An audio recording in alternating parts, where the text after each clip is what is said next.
three of them apologized, one didn't. And when she insisted and threatened to call the police, they ran off. The one who didn't apologize turned around, came back, pulled out a gun, and shot her at close range. What you just heard was the voice of my next guest, Farah, as she talked about the murder of her mother. Stay tuned to hear the full story.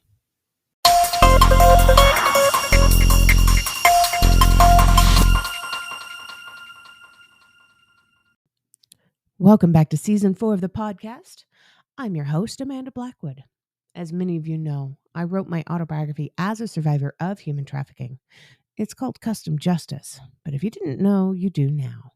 Keeping in line with that, this podcast has been dedicated to interviewing people who also wrote about their own experiences as trauma survivors and how they overcame the past.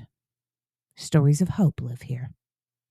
I have with me such an incredible lady today. She's been through a lot, but she's got a really interesting and heartwarming and heartbreaking story. So, Farah, welcome to the show. Hi, Amanda. Thank you so much for having me on your show. Really, really excited about our conversation. Absolutely. Me too. I mean, it's not every day that I get to meet somebody who was raised in northern India, went to a Catholic school in a Muslim city surrounded by Hindu mythology. I mean, as soon as I saw that part, it's like, oh my gosh, talk about multicultural. Holy cow. That's a mouthful to say, and it was a whole lifetime to experience, but I think it just sort of assimilates and makes you who you are and gives me the ability to connect with people sort of regardless of cultures anymore. It's more just I get the reference points of different cultures and different religions, intuitively without having to be explicit about it. Yeah, and it's absolutely. just part of that, melting pot that India is. Yeah, it's a beautiful thing. And you were originally born in London. How old were you when you moved to North India? So I was born in London. I'm Parsi by faith, with Zoroastrian religion, for your listeners who might be familiar with that, an ancient Persian religion. And I was born in London. And when I was 4, my mother sent me as an unaccompanied minor with a friend of hers who flew as an air hostess back to India to see my grandmother and spend the winter months. And then mum joined me a little later, just as I was turning 5. So it was sort of January of 1975 as she came. And my paternal grandmother informed my mother that my father had quit his job, had taken up with another lady. So my mom made the decision not to head back. And the sort of days rolled into months, and then eventually it was a case of I needed to be schooled. So I was put in the same school my mother went to, incidentally, and it was a convent, and the missionaries had gone to India and set up these so-called English medium schools, so the equivalent of a private education. So my mother sent me to school there, and that became the start of a 14-year journey. From the age of 4 to 18, I grew up in India. Wow. Man, and you went through some pretty hard times. What was it specifically that really kind of altered the life path that you were on? What was the trauma? So I think there have been a number of sort of minor and major traumas, right? It's that age 4, you get taken to a very different culture, a very different setting. You aren't sat down and necessarily briefed or explained or taken through what you're about to experience. That wasn't the style of parenting back then. Definitely not what I experienced. So there was that whole displacement, which then leads to where do I belong? Where do I fit in? Who's my tribe? Because there was no one like me in the town. I spoke with a British accent. I didn't speak the language. I looked a little bit different. Parsis just, our features are a little bit different to, say, where the town we were growing up. My mother was this very big personality and a very larger than life personality, and flamboyant with it, and did not make any attempts to tone it down. There was no toning it down to fit in or anything like that. So we were always a little bit different. So as a child, that sense of stability was a bit missing. And then because my father was absent and wasn't supporting us financially, there was financial insecurity, there was emotional insecurity. India, like I don't think I was brought up very safe. if I can put it like that.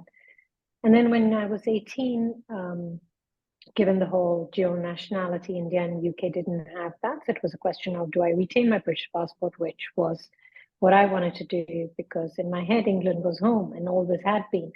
And then I go back to London, and I originally wanted to be a doctor. And that wasn't what the universe had planned for me. And again, the doors kept shutting and I couldn't pursue that career. And I ended up aged 18 in the financial world in a bank as a trainee. And I've built my career over the last 30 years in banking and finance. And I'm still in the same industry, albeit in Dubai now. So multiple sort of decision points, points where you question yourself. You have to find ways to navigate whatever's coming at you, and make choices on the hoof kind of thing, right? There wasn't a lot of prep to it.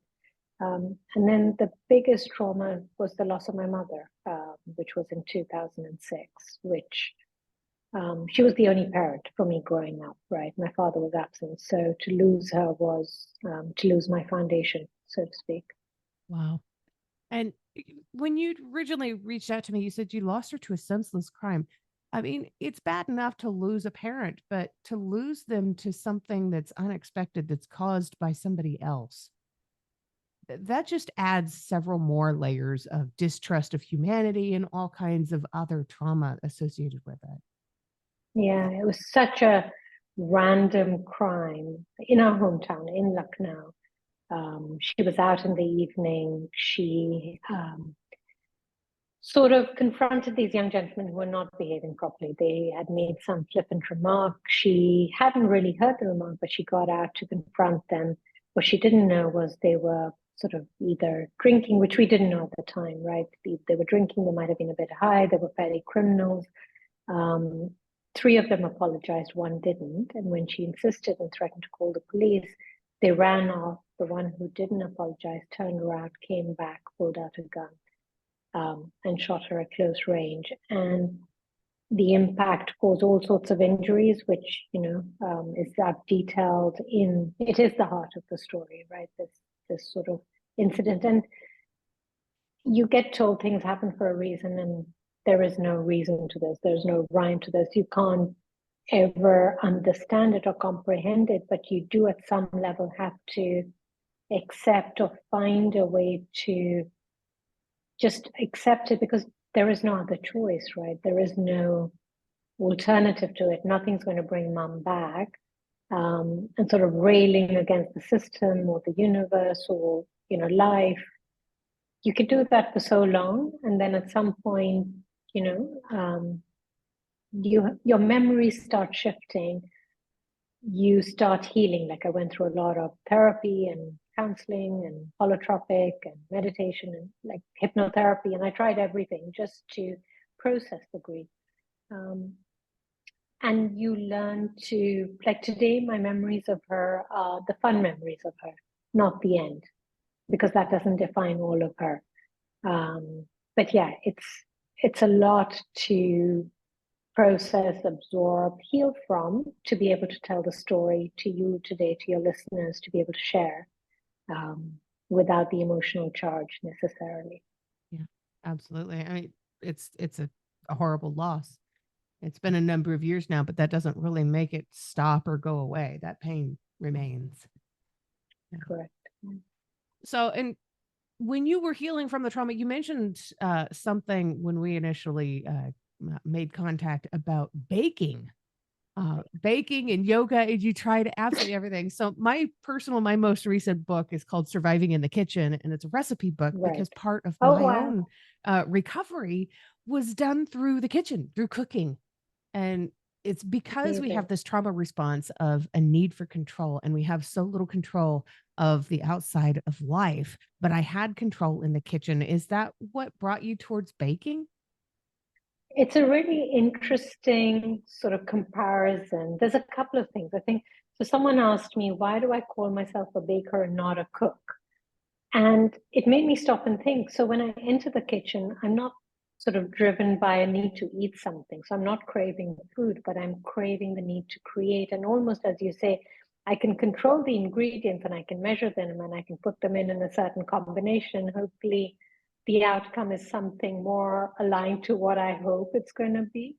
So I'm sure there's some aspect of wanting to control an outcome or to be in a scenario where the quantities are defined or the rules are defined or you kind of know what to expect.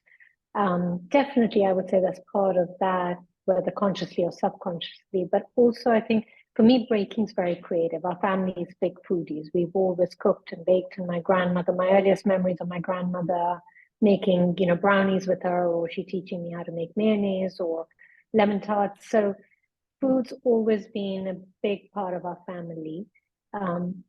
And I've got a bit of a sweet tooth, but I would never make an entire cake because I'd only want a piece. And my grandmothers do not waste anything on your dinner plate, rings, true all the time. So when I had my daughter and I was living in London and it was cold in November and grey outside, and I was at home and the Sunday newspaper published these magazines and it was like a lifestyle magazine, a bit of fashion, a horoscope and some recipes. And they had recipes for biscuits, which I tried. And what I loved was you could make a batch of dough, but keep it in the fridge or the freezer and only use the amount you needed. But you still had dough if you needed to whip up a batch because people were coming over. So the slightly anal organization part of my brain was, I thought this was great. Try the biscuits, they came out really nice and everyone complimented me. And that sort of led me and encouraged me to try more. And there was a point where I wanted to open a cafe and I still want to open a cafe one day. So baking is just my creative outlet. And someone said to me, when you're recovering from trauma, working with your hands, the nerve endings in your hands, which send signals to your brains almost to soothe it. So, people garden or stitch or embroider or sew or paint or bake or cook. I think that's all part of that same sort of therapy, if you like, or processing of emotions. So baking definitely, and then yoga is moving meditation for me. I'm not great at sitting still and meditating, but yoga, like my personality type is a little bit active. I find it hard. But give me a moving meditation, and for that time, I can switch off the thoughts or the whatever the emotion is, and I can center myself. I can find balance in my body, in my mind, and it's my moving meditation. So, two sort of very important tools that help me navigate those periods of time. Yeah, absolutely. And I know you wrote your book, Maher and Me. I love the cover. I love that you were able to write your story. Did you find that writing your story was also helpful, or did you have to go through the healing process before you were able to write? I think I went through definitely most the sort of therapy part of it first, and then I started writing. But as I was writing, the emotion was flowing as well, and the tissue box was, besides me, Yeah. and a lot got used. So definitely part and parcel of the healing process, very therapeutic. Also helped me release some of my childhood trauma. It's almost like by shedding light on it, it no longer holds that power of shame over you, right? And there was one part I've written, and my maternal uncle, my mother's brother, said to me, "Are you sure you want to, put this in the book?" And I was like, either I say it or I don't. But if I'm going to omit or selectively add to the book, then I'm not being truthful and not being honest. And I wanted to be able to say it and just not let it have that power over me anymore, because some of this was not my actions and they were not, outcomes driven by me. So I shared what I, felt I was able to. And hopefully your listeners and people who read the book, they will empathize or it'll resonate or, it'll touch them at some part, because it's a very honest sharing. So I really hope it comes across as such. I think it's beautiful that you were able to do this. It's not an easy journey, but being It able is to not. give it a physical body that you can set on a shelf and walk away from sometimes, it's Yeah, such a beautiful thing. thank It you. it Yeah, it's a labor lives. of love. Yes, Yeah, absolutely. It lives. It is living and breathing. And through your story, she will live on forever. Exactly. It's sort of homage to my mother. It's her legacy. And, it's about standing up, even in the face of personal adversity, but standing up for what you believe is right and having the courage of your convictions and living life large and not feeling that you have to be less than or, conform to any societal norm. Just be yourself. As much as we all hate commercials, they are a necessary evil these days. That's what keeps the show on the air. You can show support by purchasing one of my mini books or donating through PayPal, or even just leaving a review on whatever platform you listen to this podcast on. You can find the links for the books or donation options in the podcast description under the guest information. As always, a portion of the proceeds of everything made do go to local organizations that help fight human trafficking. Now back to the guest. Book reached the best-selling list. So that's always exciting. I love talking to authors who have been able to achieve something like this. It's just really cool. You get a little badge and, but it's more than a badge. It means that your story is getting out there and people are seeing your story and they understand. Yeah. Yeah. They get it. Hopefully. Yeah. Because I think all of us face some sort of challenge or trauma. May not look the same, we may not deal with it the same, but none of us are exempt and none of us get that free pass. We're all going to have something. So at a human level, hopefully, people get that this was my journey, this is what I went through, but there are echoes in something they've been through and they can, relate to the emotion. And it's a mother-daughter story at the end of it, right? That's the sort of the heart of the story. And mother-child is, intrinsic to all of us. So hopefully that touches. And there's a lot of information about this book on your website. And I'm actually looking at it right now. And there is this just absolutely beautiful photo of your mother with her head thrown back. She's talking on the phone and it looks like she is having the most fun conversation on the planet. I love that picture of her. It's so candid and it's so her and it captures her in a moment. I've got it in my home as well, but I love that picture of her. So, the website shares some of the pictures and you get a flavor of, the world I'm talking about and the characters I'm talking about. And hopefully it draws them in, draws people in. Yeah, she's absolutely beautiful. And you've got your book handy. Would you be willing to do a short reading for us? Sure, it'd be my pleasure. Thank you. So for your listeners, I'm going to read from the first chapter. It's titled A Phone Call. And the book is Meher and Me. So I start with a quote. It's there's this movie called Begin Again, for those that might have seen it, and there's a song in it called Lost Stars. And there's a line from it which says, "Who are we? Just a speck of dust within the galaxy." And I kind of feel that whenever something happens to us, that's how we feel because we have zero control over what comes our way. So the chapter starts, there was nothing remarkable about this night. It was the 28th of February, 2006. I was at home in Dubai. A phone call shook my world. I cooked supper for my 2 young children, bathed them, read them a bedtime story, and tucked them into bed. I usually turned the ringer off on my mobile phone before going to sleep, except when my husband was away on business. If it had not been on that night, I might not have received the news until the next morning when it might have been too late. I can't be sure now, but I think I was dreaming about myself as a child, lying with my head in my mother's lap as she spoke to me, when the pivotal call pulled me out of a really deep sleep. Through my half-opened eyes, I saw it was 2 a.m. I reached out to answer the phone. Perhaps if I hadn't been so groggy, it would have occurred to me immediately how unusual it was to hear Lavanko, my stepfather's voice on the line at that time of the night. His voice cracked as he spoke. Your mother has been shot. We're taking her to hospital. You have to come home. Come quickly. Wow. It was one of those rare wintry dark nights in Dubai where I now lived with my young family. We moved here from London in 2001, drawn by the sunshine and opportunities Dubai is known for. I sat up in bed, hugged my knees into my chest, and rocked myself to and fro as I started shivering. Although in shock, I called my husband and asked him to return to Dubai to be with our children so I could travel. My mind was racing, all the unanswered questions of how and why played on a loop, my imagination taking me to places I preferred not to visit. My stomach muscles contracted as they tend to when I face a crisis. It's as if my breath stays locked in my chest until I'm able to make sense of the situation and figure out how to deal with it.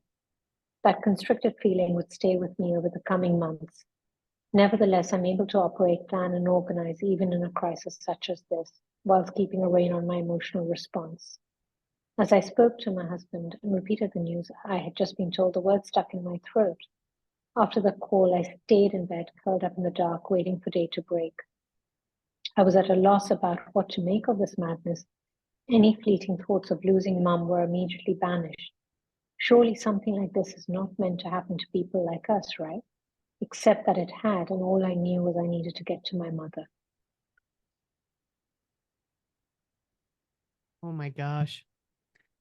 This is an intense story. Is it a difficult read for somebody who's been through trauma? Should they take it slow, or is this something where you feel like they can get some healing from it? I think maybe a bit of both. The preamble sets the scene for, there is trauma, there is, Yeah. grief, there is loss. Um, but there is also healing, and there is also hope, and there is also that we can get past it, right? You have to get through it, but hopefully the book will leave them with something that they can take and use in their life to apply to whatever situation they find themselves in. And know that they're not alone. Yeah. I think that's probably one of the biggest things. They're not alone. Yeah. I know when we're going through stuff, a lot of times we feel like we're completely alone, but we're really not. There's other people that have been through stuff like this too. And sometimes those people are the trick for getting through our own hard times. How long Yeah, did it take you because to write this? so I think the original writing, maybe a few months, maybe even give it a year. But then there was these series of revisions and tons of feedback. And then I was getting lots of advice on maybe I needed to focus, maybe I needed to make it into fiction so I could expand on some of the storylines. And then maybe I needed to focus on women's rights and, that aspect and crime and how women are treated in India. And there was just so many iterations, and then recipes when you talk of cooking, because I had my baking recipes, whether I brought that in. But ultimately, it sort of came down to the story I'd almost originally written with sort of edits, sort of wordsmith edits. And it's just a very simple sort of story that I've narrated. I've been told the feedback is it's really easy to read. And once you pick it up, you almost want to read it in one sitting. But yeah, it took a long time for me to bring it out, to have it out, to be able to talk about it. But the writing itself came sort of fairly quickly, and then the refining and the editing and honing and making sure it was fit for publishing took a little bit longer. Yeah, that process is always a little bit of a hassle. And I love that you went through all these revisions and you were contemplating all these different directions to go in, but you said ultimately you came back to what you had originally written. I think I see that and I hear that more often than anything else because what you've originally written is what came from the heart. That Correct. was the direction that you originally thought this is how this story needs to be told. Correct. Yeah. Exactly. And I kind of think that was what I wanted to tell. But obviously, whether you trust your instincts, but you're also taking opinions of experts. So to give them their credit, they've been in the business, they know what they're talking about. So you have to take it on board and explore to see if you can make it work. And it just wasn't flowing. It wasn't something that I was able to do. And as you said, I just came back to the original narrative. Yeah. Yeah. And you touched on how women are treated in India. I know that there's a lot about India that people here in the US are not that familiar with. Can you touch on just a little bit of what it is that you've had to include in your book to kind of set that scene?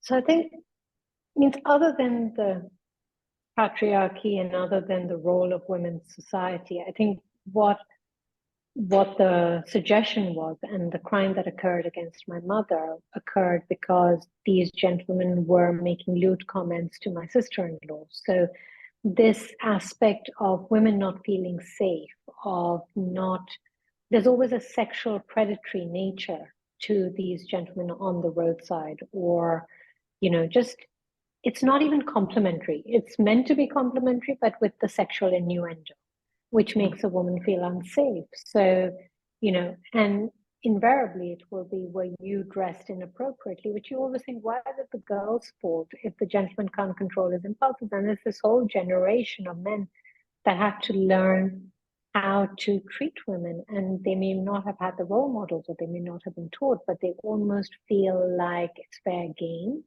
And it's that they were suggesting that I sort of bring to light more, because there was another incident at the same time, a crime against a lady, and there were a series of crimes over the years that some got more public attention than others and came to the forefront of the press or the media.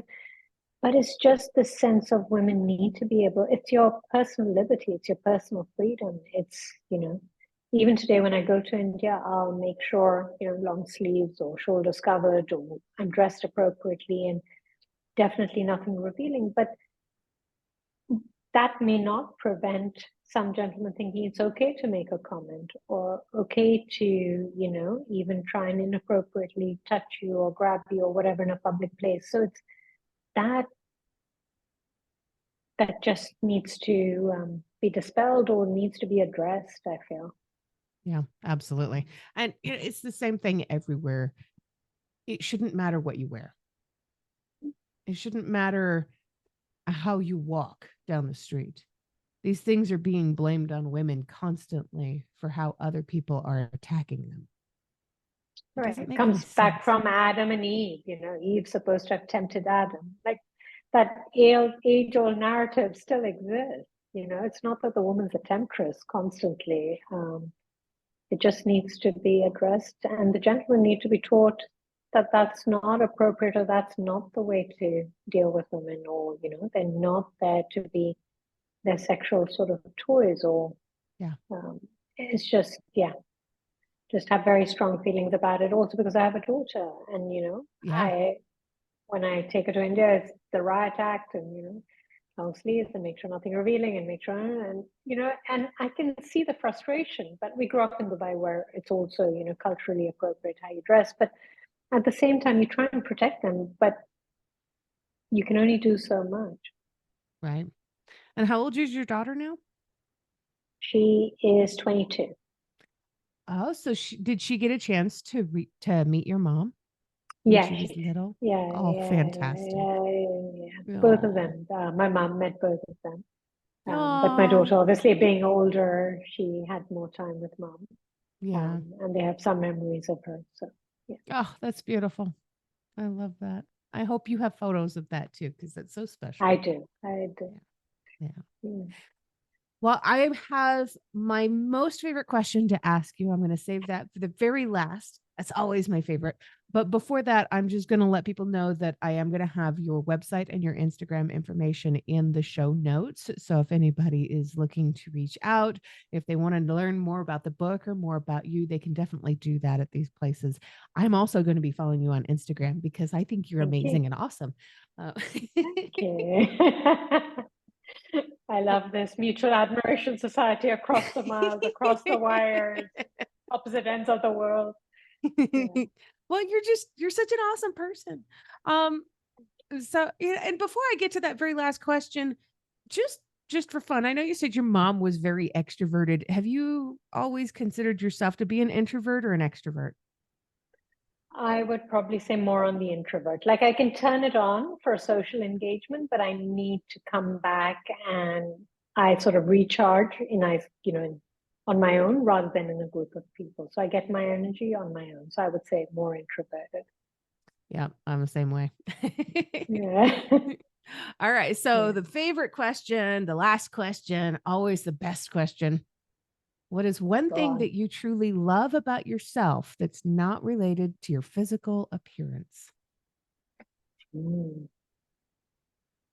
God, I hope this doesn't come out as, really blowing my own trumpet. But what I love about myself is I'm kind and considerate. And maybe, like they say, love languages, my love language is acts of kindness. So, I bake for my friends and family. I might not eat the cake, but my colleagues at work, my team, they get a cake every week. Or, if friends are coming around, I'll do whatever they like. So it's knowing what they like. It's paying attention to their likes and dislikes without them having to say it, and trying to make sure that I can do that for them. That's my way of showing my love. If you've enjoyed tonight's episode, please make sure you check out the episode description. You'll find links there on how you can learn more about this guest, links to connect with them on social media, and how to support the podcast. Remember, I don't get paid to do this. My boss is a bit tight fisted, but I can say that. I work for myself. In short, this show really is all about the guest. If you've enjoyed their interview, please feel free to let them know. You can also tune in to the other podcast, Growth from Darkness, which is co hosted by a lovely lady from Australia. We talk about what trauma responses are and healthy ways to move beyond the past. For more information, just go to growthfromdarkness.com.